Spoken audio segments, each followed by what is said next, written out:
We are back now with your 17 Crime Watch, and this weekend we brought you the story of a man in Oildale who was assaulted by someone wielding a hand axe. 17's Moses Small is back with us now with more on the aftermath of that brutal attack. Moses?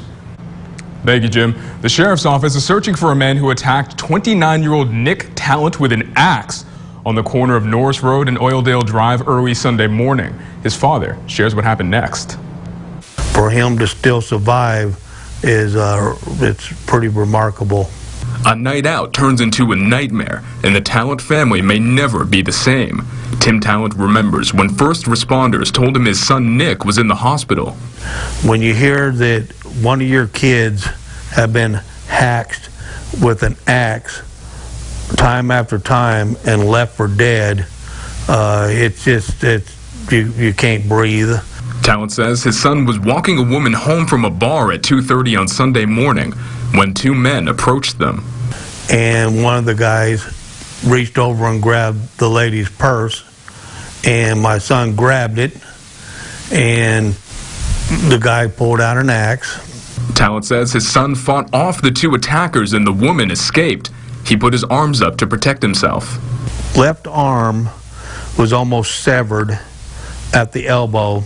They hit him so hard with the axe, it stuck into his bone. Tallant started losing blood. He knew he had to act fast. So my son said, well, if I'm going to live, I'm going to hold on to this axe so he can't hit me again with it.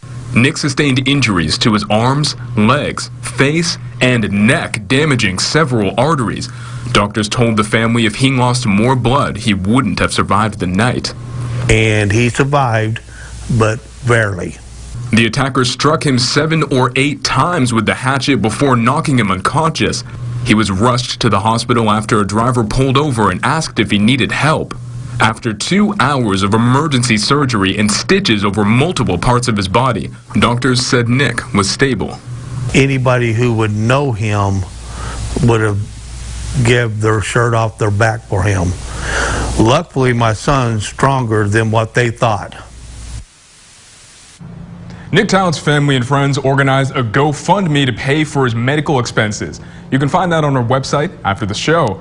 If you know anything about what happened to Nick Tallant, call the KCSO at 861-3110 or the anonymous witness line at 322-4040. In studio, Moses Small, 17 News.